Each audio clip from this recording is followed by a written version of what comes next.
Hello, everyone. Welcome to the Black Voices on Broadway Town Hall Forum Extravaganza situation that we are in right now, brought to you by Broadway for Biden, hosted, moderated, and potentially mediated by me, Gilbert L. Bailey II. Yes, I have been on Broadway before, and I am Black. I think those are the two facts that qualify me to do what I'm doing in this conversation, but I'm happy for those two facts because it gives me the opportunity to share this space with the beautiful panel of artists that I am looking at right now. Thank you so very much for being with me today. I think we should start by introducing ourselves to the people out there, and so I'm going to give everybody a chance to do so, and we'll start with Aisha. Hello. My name is Aisha Jackson. I am also Black, and I have also been on Broadway. Come on. I am right now. I'm in Atlanta, Georgia, with my family, but I've been working in New York for the past 7 years, and I've had the joy and the honor to be in Waitress and Beautiful, and most recently Frozen. And this shutdown has given us a time to really reassess what Broadway is, and hopefully take the time to reimagine it and make it more equitable and inclusive during this gift of time that we've been given. But yeah, I'm happy to be here, and let's talk it up a little bit. Come on. Who's next? Come on, Cody. Hey everybody, I am Cody Renard Richard. I am also Black, and I've also been on Broadway, not on the stage. I'm a stage manager. I'm very grateful to be speaking and, talking with all of these lovely people today. So thanks for having me. Yeah. Hi, everyone. I'm Shelly Williams. I am most certainly Black, and I have been on Broadway for a very long time. As an actor, I was in Rent, and I was in the original company of Aida, and I was the associate director for Motown the Musical, and I will be directing the upcoming revival of Aida for Disney. I have loved being a part of this business for a long time. I am deeply political. I care and am engaged as a civil servant in America, and I carry that wherever I go. So I'm very excited to be in this conversation. Great. Hi, everyone. I am Leah C Gardiner, and I am a director. And believe it or not, I am actually also Black. Come on. I've directed on, off Broadway. I've worked in film and television, and just very, very happy, committed to be here and to care deeply about getting Biden and Harris in that White House. I am on the executive board of SDC, which is Stage Directors and Choreographers Union, and I'm very proud to hold that role and care deeply about unions, which is one of the reasons why I am so committed to doing everything I can to make sure that those two can take the White House. Very necessary. Very necessary. Very necessary. Now, just the resumes alone, we could have a conversation about. I mean, come on, y'all. This is a great time and a great group. Leah kind of touched on it a little bit. The rest of us, we didn't really talk about Biden, like the Biden-Harris and what that ticket means to you, and why you are excited or not excited to be voting for Biden this thing. But hopefully, what excites you even throughout. Let's just go back in that order. Like Aisha, what is that? I mean, well, it definitely excites me to see a woman of color on the ticket for vice president. That is what? Okay, wow.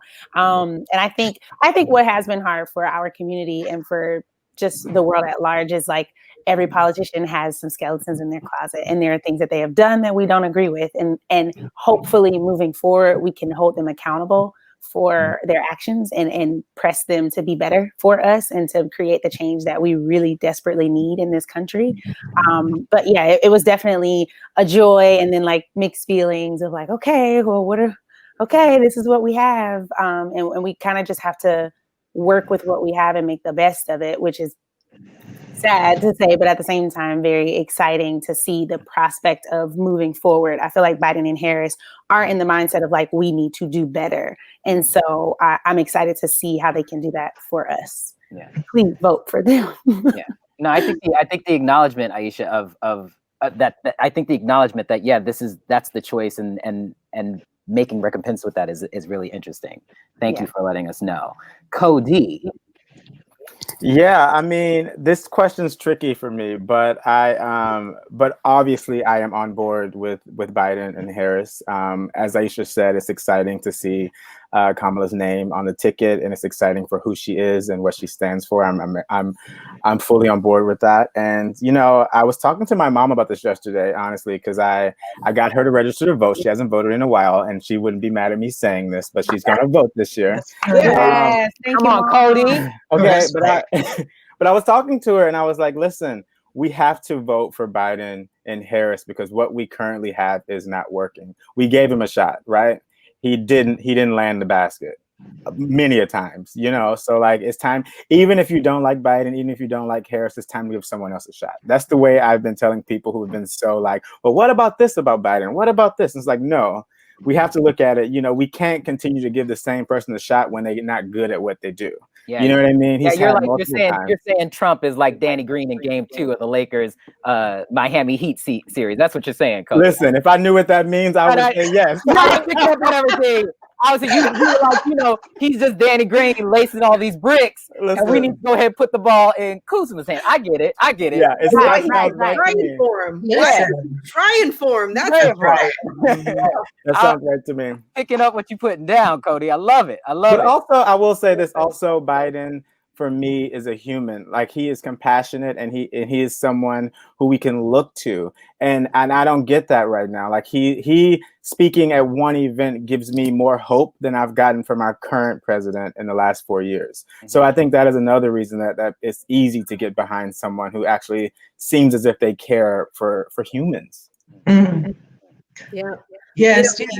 We started out the season looking at an embarrassment of riches of candidates. And I was like, oh my gosh, there were so many incredible Democratic candidates to choose from. And I am certainly more progressive than Biden and probably more progressive than Harris. But as time has gone on, I've realized that we actually need a leader who will meet America where it is. And where America is not where I am in my journey, but we need to meet America where it is. And I actually think that Joe Biden is the only person in the docket who was available, who ran for office, that could be in the actual position to win this year. And I think that he 100% is the kind of moderate that will make people feel comfortable making a choice that's outside their comfort zone.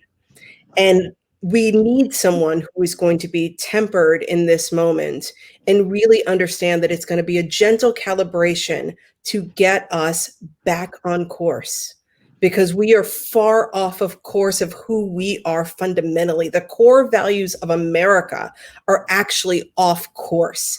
And I think that it is going to take someone who has the life experience, the political experience, to have conversations and remind people who have been in these seats for a very long time why they got here, who they were, and where we can get back to again. So I'm very excited for him, especially him, and I think only him, to be the president in this moment, because we as a country need him.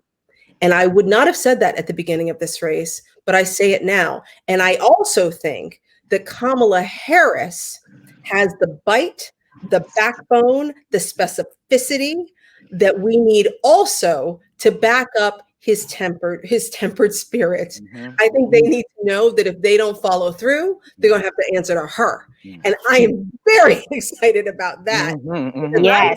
He is actually going to be the enforcer in the administration. Yeah. And these administrations have needed a Black woman to clean stuff up for a real long time. Mm-hmm. So we do need a Black woman in that number 2 position, hopefully one day to be the number 1 position. Hey.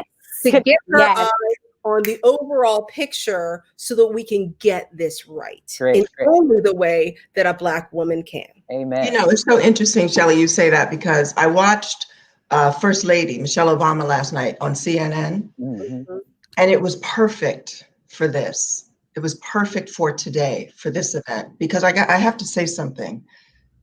seeing what Michelle went through. I mean, really, like down to there was a speech that she gave in front of the U.S. Senate, and they showed Mitch McConnell, Lindsey Graham, and Orrin Hatch as examples of men who were biting their fingernails, reading books, crossing their arms, and giving so much shade to Miss Obama. It was just unbelievable. She had to deal with this for 8 years. So in terms of a woman being in that White House, a Black woman being in that White House already, in many ways, she was there, right?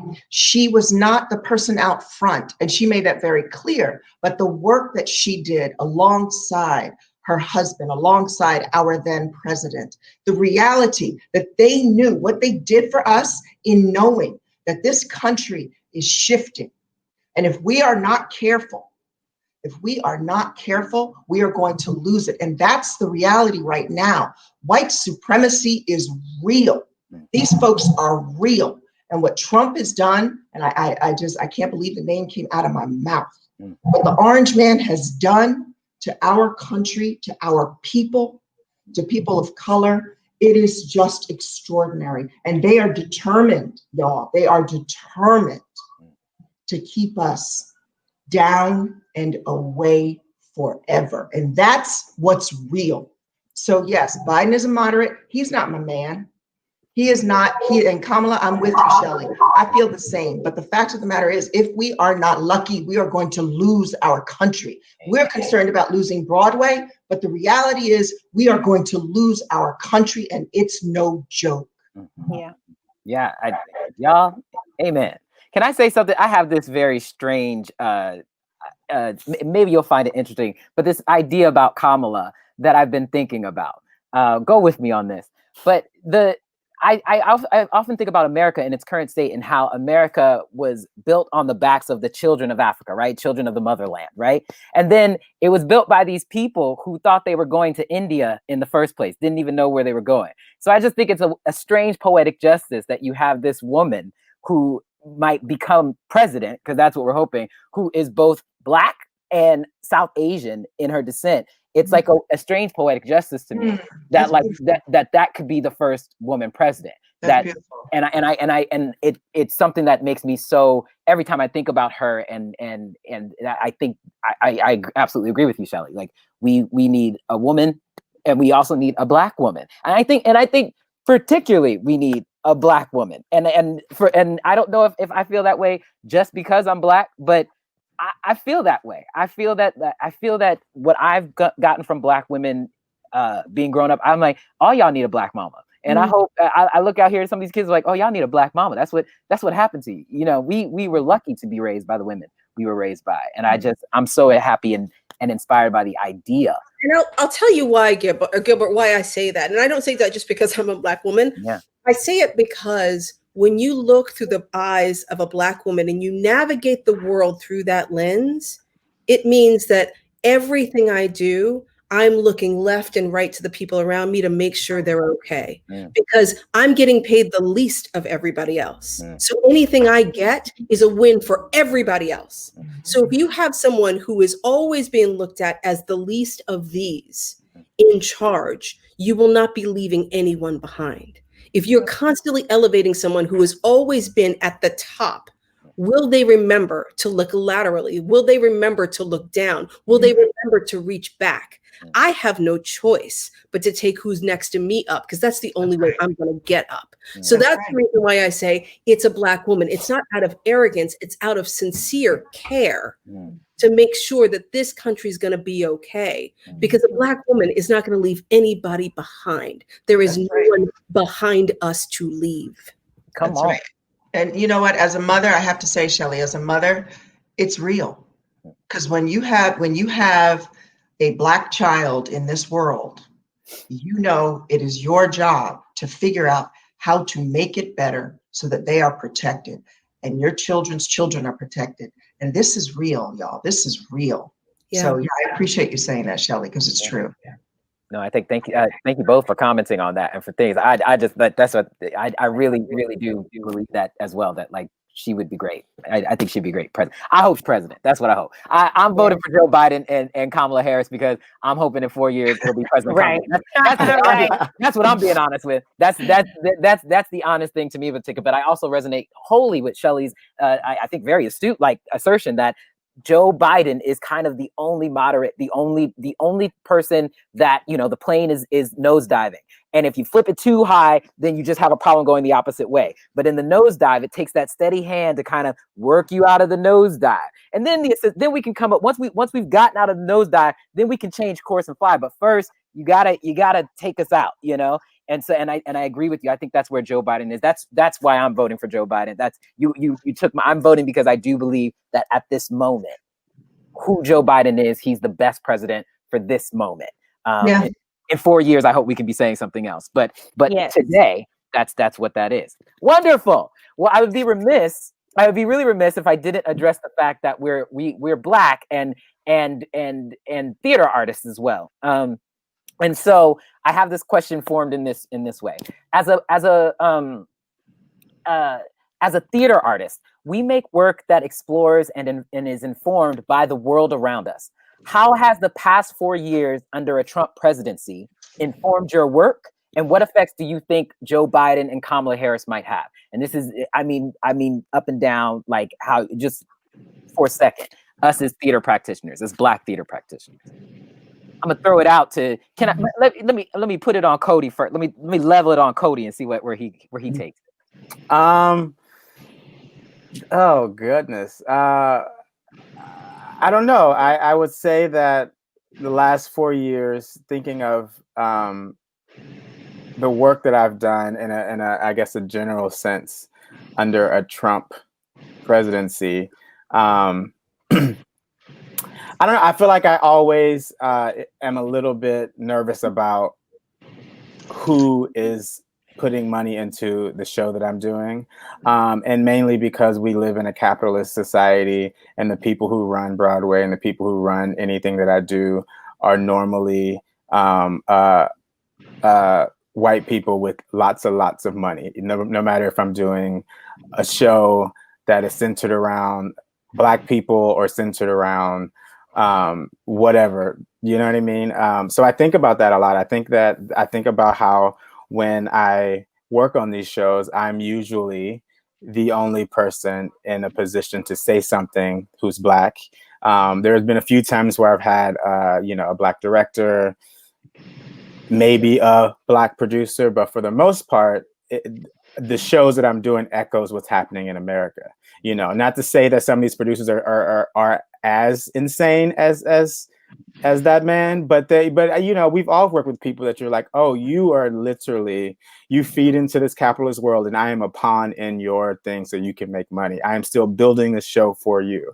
Yeah. So I guess when I think about it, some of the shows that I've done has mirrored what America is, to the extent, to the point where sometimes I'm not valued in these shows. I'm very much there to move shit around, pardon my language, to move stuff around and to, make sure that it happens. Move shit around, Cody. Tell him you move shit around. All right, brother. You do it well. You said what you said, and you do it well. Don't take that back. Okay. But I guess that's it. Is that I feel like that a lot of the shows that I've done reflects what America is, and sometimes it doesn't seem like there's going to be there is any solution, or there's a way out of that.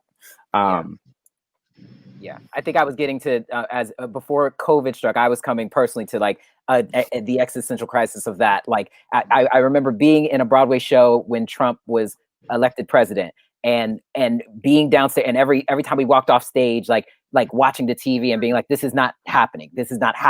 And then seeing the faces of certain members of the IATSE, and the smugness of which they felt like, oh, it is happening. Mm-hmm. And then populating those same spaces afterwards. And then questioning, seeing what I'm doing, as a performer on Broadway, literally the show I'm in, and I have this thing in my family, there's no show on Broadway that I could get my little brother to come see. So there's nothing really on Broadway for our community in that way that I can convince him to come see a show. And that started to get me. And then I found out the Nederlanders are given to the Biden campaign. You know what I'm saying? And so yeah, Brandon Victor Dixon is giving this speech to Mike Pence when he shows up, but at the same time, the Richard Rodgers is owned by the Nederlanders, and they're giving to the campaign. In fact, Pence was probably there as a guest of the Nederlanders. I don't know this for certain, but they gave $30,000 to the man's campaign. You know what I mean? Like that sort of thing, and the duplicity of that.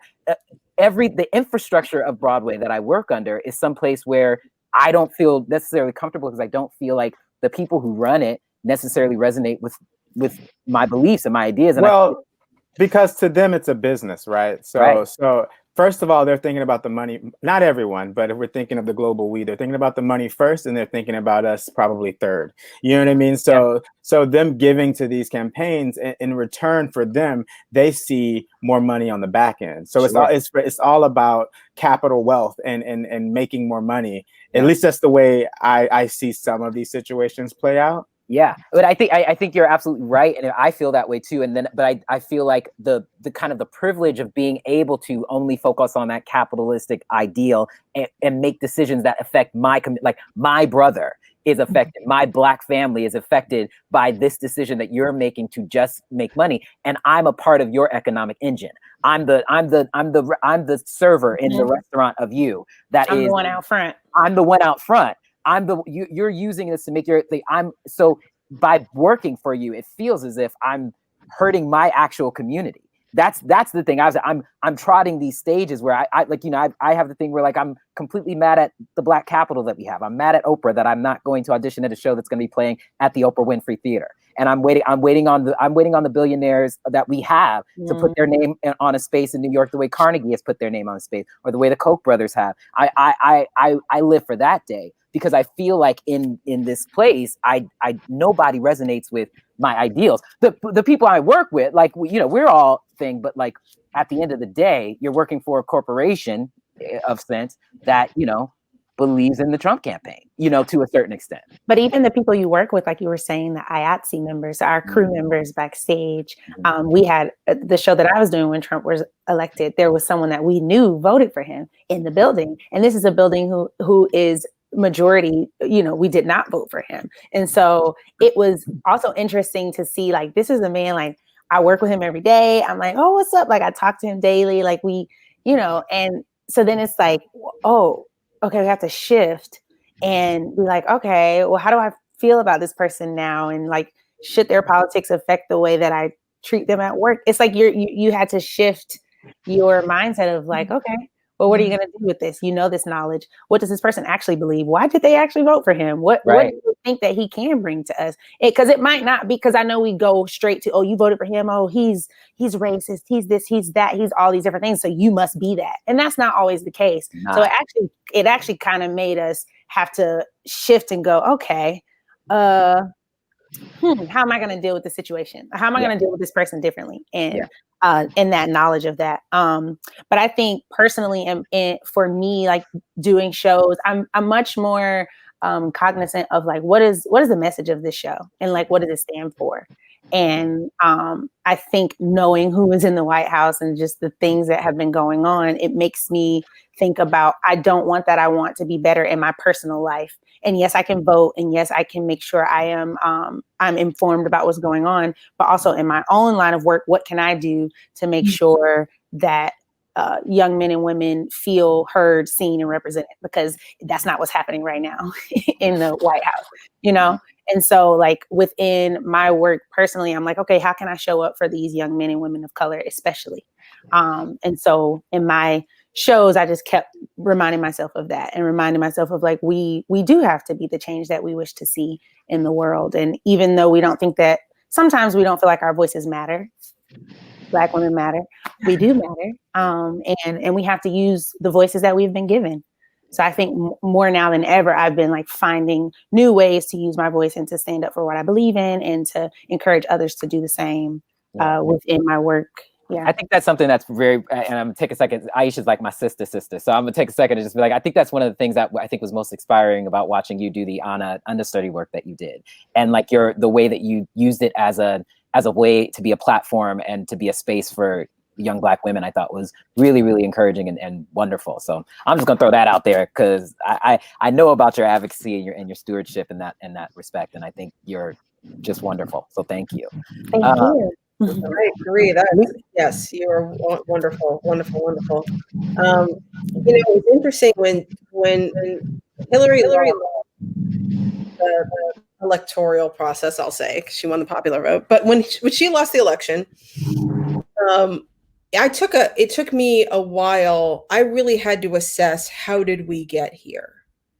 And like a real deep dive, because I couldn't believe, especially in all the things that came out around sexual harassment and hearing Trump's own words. And I was like, doesn't everybody have like a daughter, mother, sister in their life? Are we not completely, that's not the core of who we are? Are we willing to say that that's okay? It really took me by surprise when he won, that kind of egregious, braggadocious behavior around sexual assault could be rewarded with a presidency. And it made me think long and hard about our industry and the way that we have portrayed women on stage, and with the disregard in the stories that we have told and the way that we have told them, and how women do not speak up. Women do not, like all of these characters that we have allowed to perpetuate this idea of women, which are not any of the women I have ever known in my life.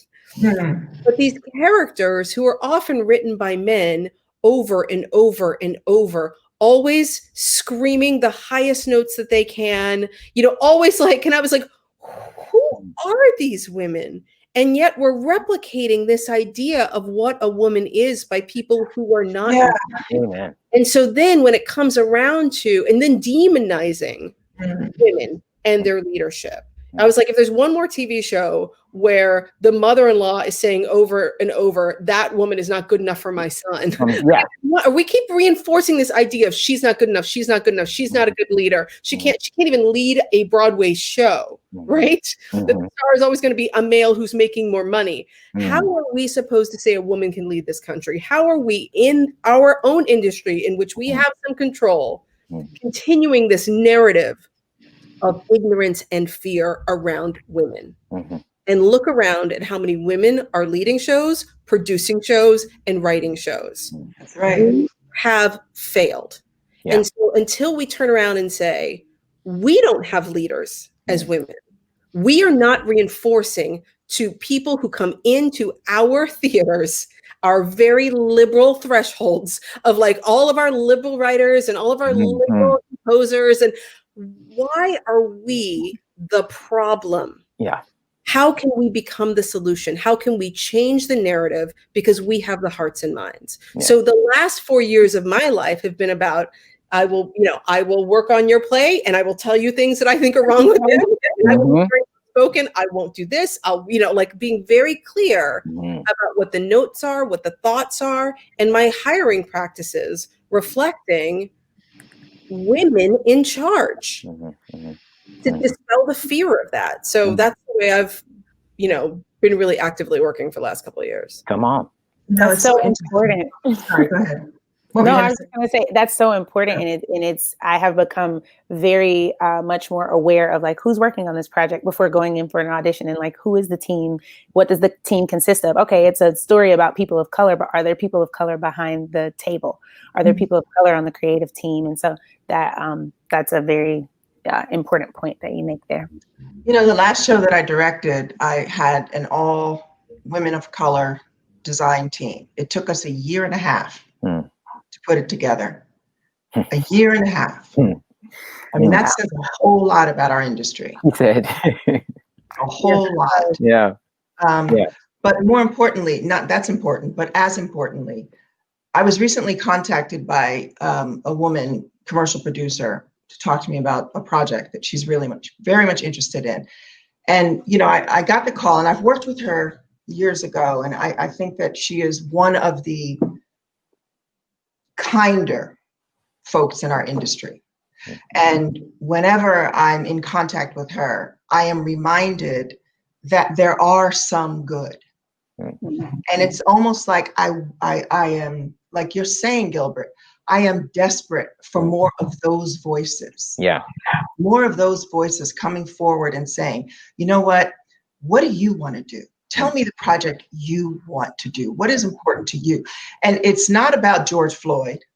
It's not about suddenly me getting all these phone calls because, yet another Black man was killed and now another Black woman was killed. Leah. It's not about that. Oh, right? Yes. It's about so tell me, Leah, what do you want to do? What is important to you? And we need more of those. Cody, we need more of those producers who are not shading you and pretending. And I think, it's interesting. I didn't realize it's last night on that special about Michelle Obama. The big thing at the very beginning was, they were talking about how angry she was. How angry. So, all this that I'm doing, I'm watching myself on screen and I'm like, oh, wait, no, see, Michelle couldn't do that. She had to stop doing that because that made her the angry woman. So calm yourself, Leah, pull your shoulders back, put your arms down and dance like a monkey. And it's really, really frustrating. I'm trying to see some angry women. Come on. It's like, why can't we feel? I'm trying to see. That's it, Alicia. We still can't be. We can't be. And it's ridiculous. I write. That's my real passion. I know I'm an actor on stage and I want to continue to act, but writing is my real passion. I've been working on this piece, and in the piece, I have two things that happen that I get that producers are always interesting. There's a Black guy in the show. They're like, are you going to kill that guy? I mean, you talk about he talks about Trayvon Martin, so he's going to die, right? Like, no, this is not a piece where a Black man dies. Every piece a Black man dies. And also in this piece, the girl, his love interest girl, she doesn't end up, like, she doesn't want to be with him. So it's not one of those stories where they end up together at the end. And Eric's like, well, but he sings to her. I'm like, so what? What does that mean? Like, I have sat with a piano with many a girl. I'm lucky to be married right now, thank God. And I'm not with them. But I mean, so many girls I have sat at the piano with and sung to have not been like just my real experience. And it hurts me. That's my ego. I'm relinquishing it to y'all. Every girl I sang for and sang with hasn't flip switch. Why do we put that in the mind? Why do we embed that in mind? I often teach classes to young kids who want to do theater, and you'll go to this thing and they'll give you a packet of scenes, right?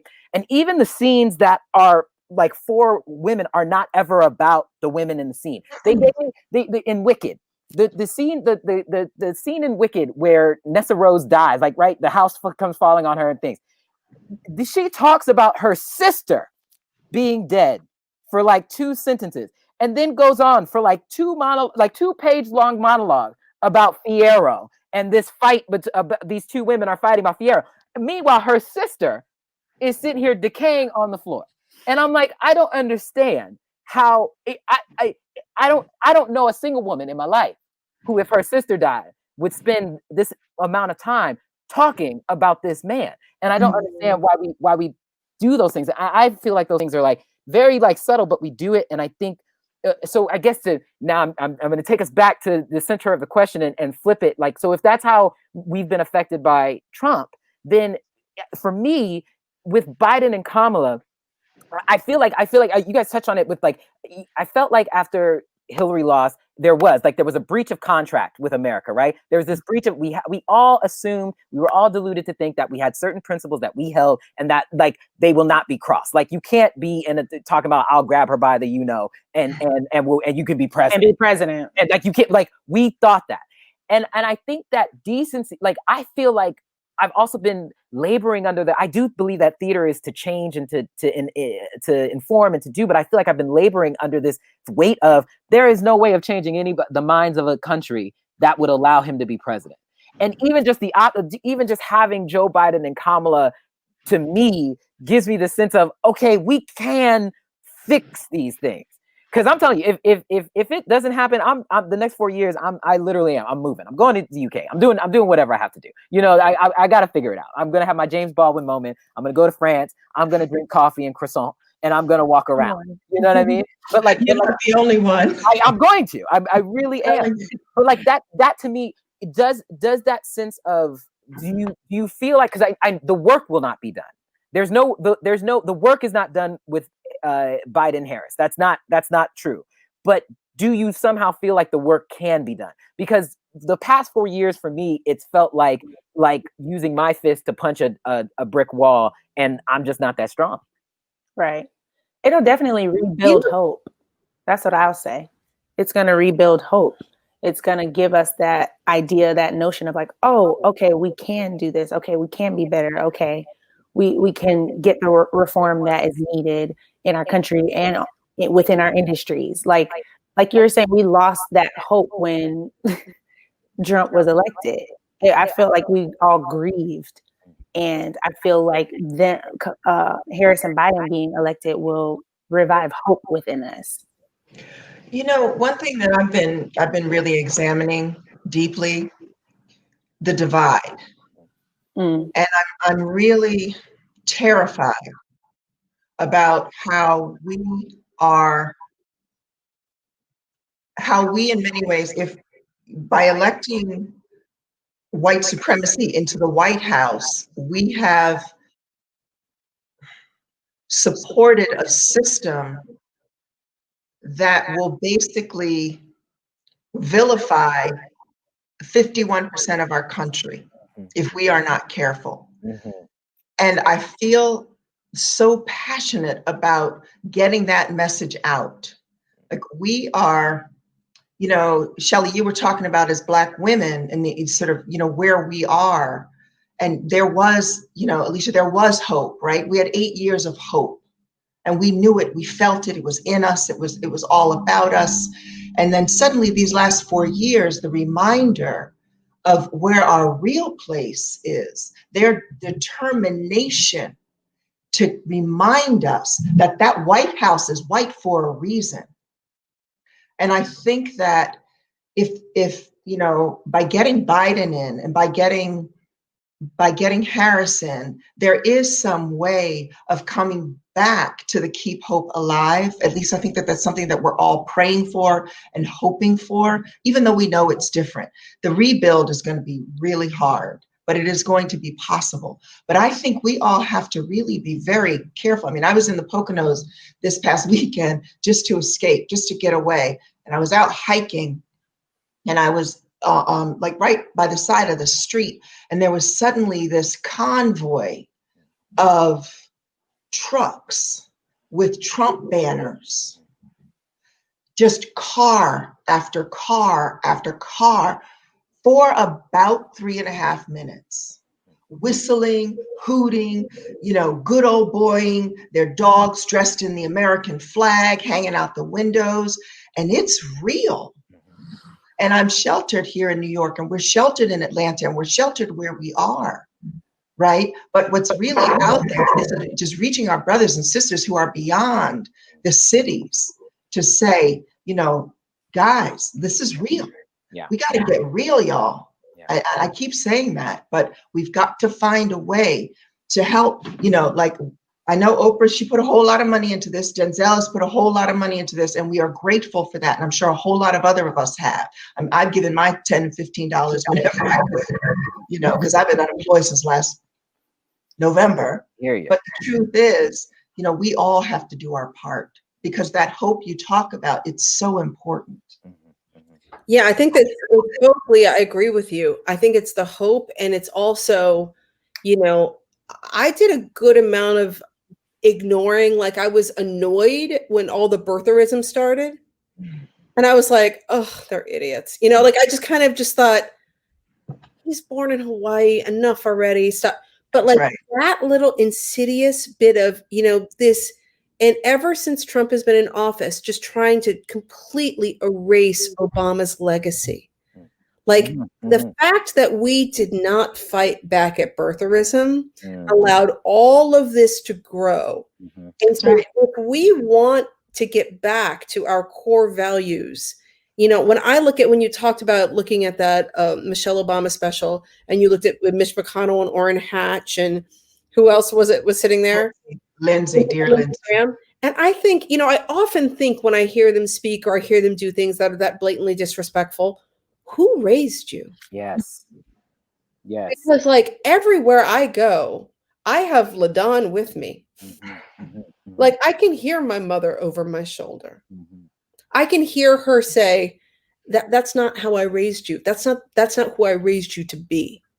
You cannot like something, but you can keep that to yourself. You know, the fact that you cannot, the common decency, the common good, the fact that like, no matter how old I am, I will always know that I am representing my parents in every room that I walk into.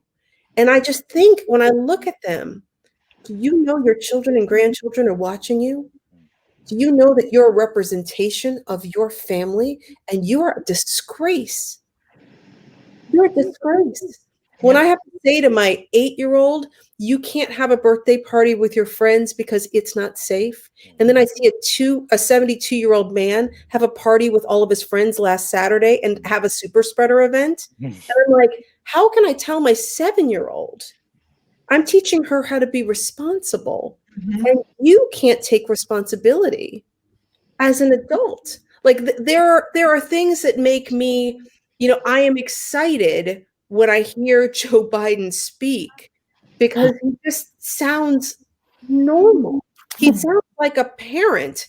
He sounds like a neighbor. He sounds like somebody that you would say, hey, can you watch my kid for 5 minutes? Like, I think I left a such and such on, or do you mind hold my keys? Like, you know, just like somebody like, this is the America I want to live in. I want an America where I can look at my neighbor and see that they're in distress. I know, like, I might not know you, but I'm going to sit with you until the ambulance comes. And I don't care if you're wearing a hijab. I don't care if you are like, I don't care what you are wearing, what religion you are, if you're, you know, in payas, if you're in, like, I don't care what, but I am going to sit with you because that's who my mother and my father raised me to be, someone who cares. Like, if we could just get back to those core values, I feel like we could stand a chance. And so, but I don't think that that's going to come without a fight. Oh, it's a real fight. It's a road to come in because for us to fight for this, for that decency, for me to be able to say to my child, here's a civic lesson for you. Yeah. Watch the debate with mommy so we can talk about the issues. I can't have my 9 and 10-year-old watch the debate. Because it's that embarrassing and that grotesque that my children cannot watch a presidential debate. I have to fight for their right. I have to vote because of that, something that simple, that I can't have the news on when I have coffee because I don't know what they're going to put on that man has said the night before. It is not decent enough for my children to listen to. And I guess, I'm sorry, I just want to respond to this, Gilbert, because I know you wanted to say something, but Shelly, I just wonder if, you know, what you're saying about decency and our core values. And I hear you. And I guess what frightens me for my 14-year-old is there are core values that what I call the other side has. And those are the dangerous core values. Those core values allow you in 2016 to say that you will not support a judge going on to the Supreme Court until there's another president that then says, absolutely, we do it now. That flip-flop is part of their core value because it is all about the preservation of power. And their core values mean whatever we can do to keep the power, we will do. So it doesn't matter. There is no decency as far as I'm concerned. And that's why those voting lines need to be as long as they can, just like the 1960s when people were first, you know what I mean? It's like hearing my mother talk to me and my grandmother talk about being on those lines, voting, women's rights. It's just everything, y'all. It's everything. Leah, what I have been taking from Shelly is exactly what you just took from Shelly and what you just like. I resonate on. I'm a black male body walking down these streets.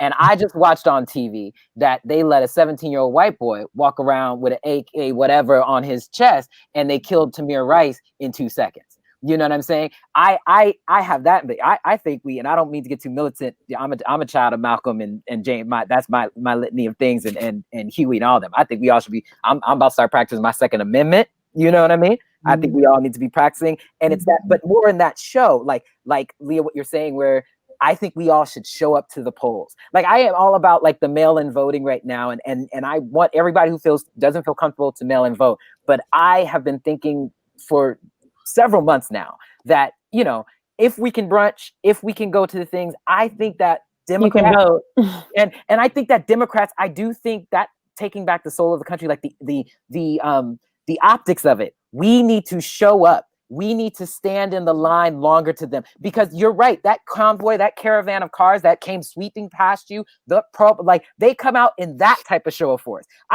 They believe in their Bill of Rights so much that they're walking around with their right to bear arms, and we're not going to do anything about it, but we have a right to. Well, I think we all have rights to, and I think we all should be standing. And I think if we can all meet in that way, we'll have a better chance of making the fight happen, because the optics of the fight are important. They do feel charged up by that. There is a thing. They like to see themselves in en masse. I'm a nerd about this. So I've been watching the Senate debate. Like you talk about Lindsey Graham, I just watched him debate Jamie Harris for his, and Harrison, and that decorum that is lost at the top. It then trickles down, and so now the Senate debate in a state is now this decorumless type of situation where Lindsey is undermining like just the idea of debating and being civil to somebody, and it's crazy, but that it keeps going, like the shows of forces and the optics of it, they keep going and they keep infecting the minds of people,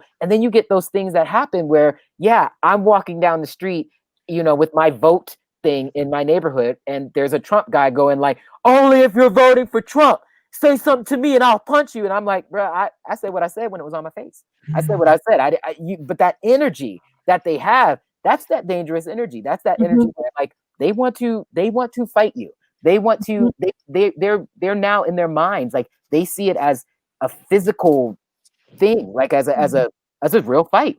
And we have to be ready for that. We have to understand that like, that's true. It's dangerous out here. We've allowed it to become dangerous again. And that's, well, I don't think we've allowed it. I think Trump has allowed it. I think that because it's the whole thing, what Leah was saying, it's about power. So they see our commander in chief touting out all these, you know, slurs and saying all these things and being powerful and almighty and literally talking about himself and the people that uplift him. So they're empowered to see you on the street and be like, I'm going to punch you if you don't vote for this person. That's crazy. That's a crazy way of living. You know what I mean? Yeah. And then also I wanted to go back to what Leah was saying earlier, because I think, you know, I often feel like I'm talking in an echo chamber when I'm in New York and when I'm on social media and I'm talking about voting and I'm talking about Black Lives Matter. It feels like the people who are receiving the word that I'm giving are my friends, or a curated bunch of people that I've allowed to be in my circle. But when I think about, you know, getting the word out to people in Texas, or getting the word out to people in these places that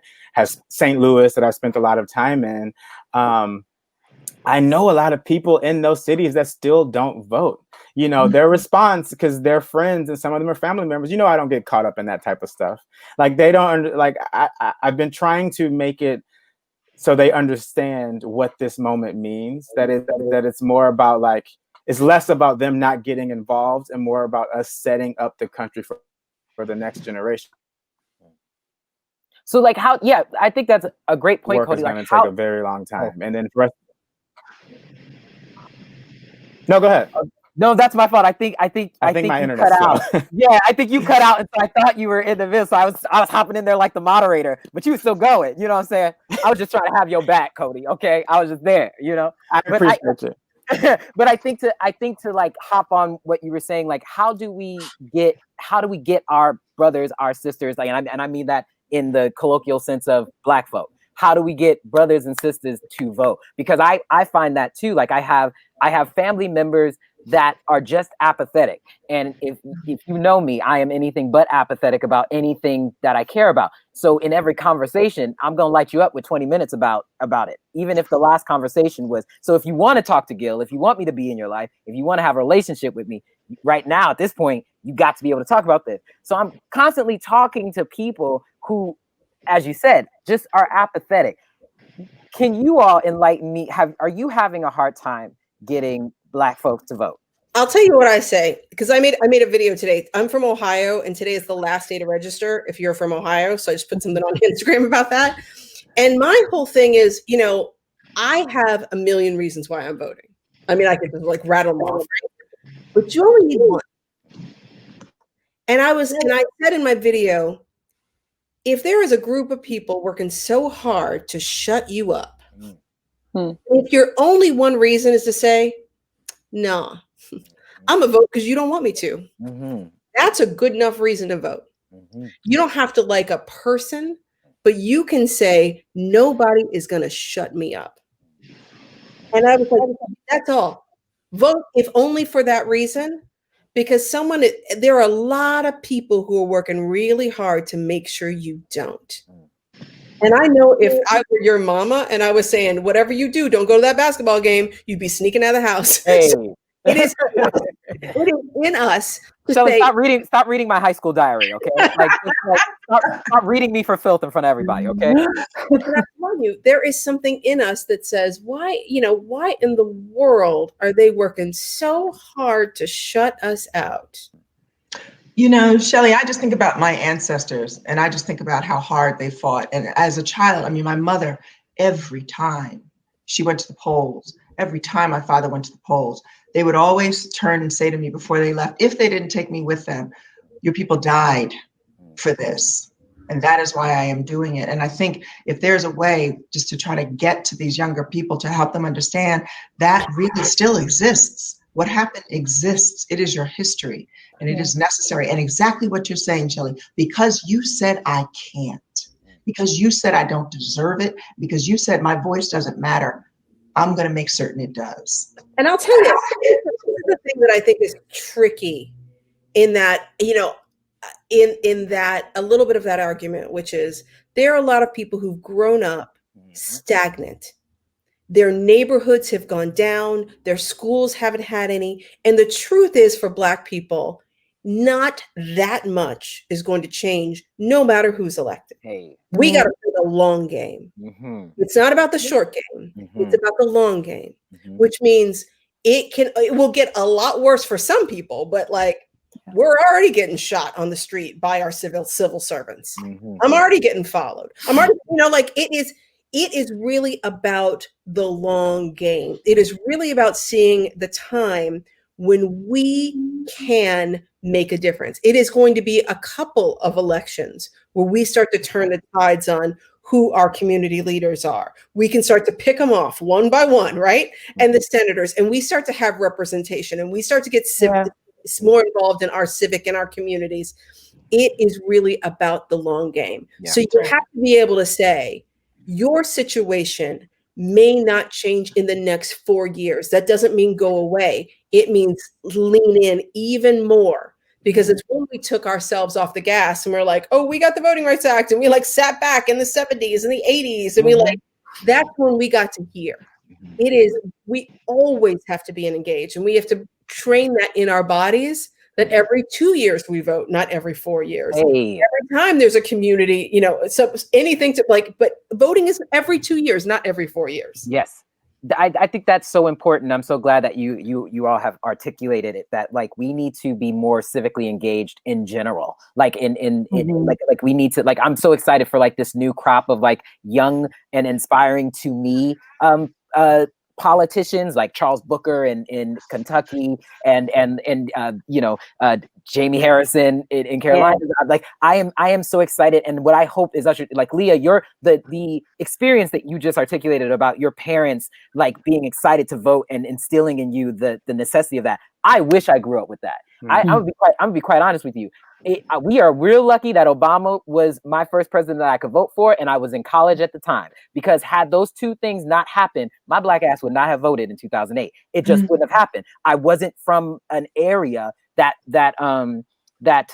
respected that, or that did that, and I never saw it. Like I'm still talking to my grandparents to this day, and they think I'm crazy for even being registered. Do you know what I mean? And these are two people. My grandfather grew up on the plantation on which his grandfather was actually a slave. Like slavery was their home. Like they couldn't, Vicksburg, Mississippi, 12 miles away from where Emmett Till happened, and they were in town on the day. Do you know what I mean? Wow. Like that's who they are. And so for them, even the 60s, I'm trying to talk about Huey, I'm trying to talk about Malcolm, I'm trying to talk about thing, and I've got those grandparents that are like, you mean those rabble rousels out there doing? I have that set of Black grandparents because they are so terrified by what you're like, that convoy caravan that you're talking about, Leah. They saw that when that convoy caravan came by, it didn't just pass them. Oh, I'm trying the story. I'm trying. Sorry. Oh, it didn't just pass them. That convoy stopped and it claimed a life.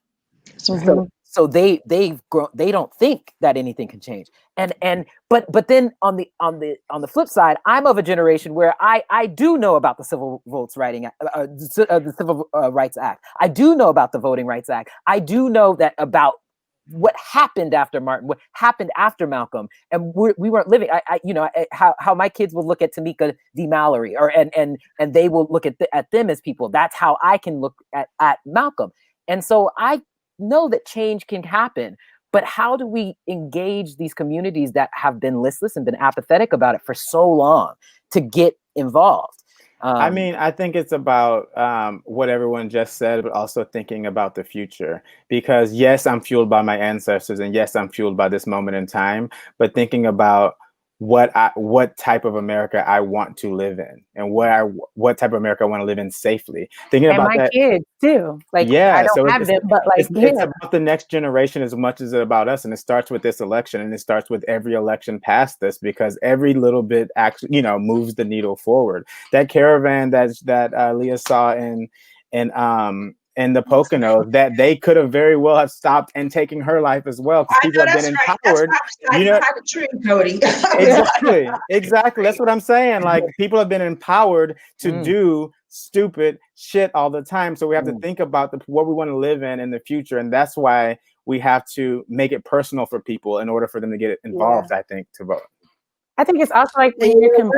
If they had done anything, I'm so sorry, Aisha. The thing that when you said that story, Leah, I was like, if anything had happened to you, nothing would have happened to them. That's the thing. That is the reason why all this emboldened, because there will be no punishment for those crimes. There is no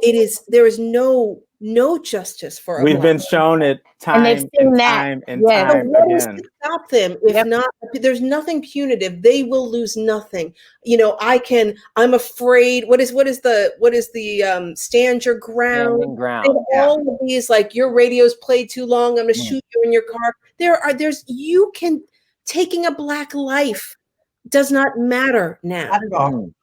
And not so that is what we are up against. We are literally fighting for our lives. And the way we fight is with our vote. That's exactly right. Well said, Shelly. Well said. Come on, Praise y'all. God. That's it right there. Okay. Well, okay. So here's what I'm going to do. Not because I want to do it, but because we are coming up on time. And because I know if I breach another subject, like, completely, we will overstay our Broadway for Biden welcome, and so I want to make sure that we come in under time, just so we can say we did it. You know what I'm saying? They didn't have no problems with us. Okay, come on. Okay, the Black showed up and showed out. But I do want to take a quick second to, like, really, really stop and just say that I appreciate each and every one of you for joining this panel and for speaking. And I just want to say that I think that you all represent what's best about Black people in general, but also Black people in theater. And that's just my personal opinion. So y'all can take that with you and do with it what you will. It won't get you 2 pennies in a snowstorm, but I hope that it warms your heart some kind of way. I really, really appreciate you.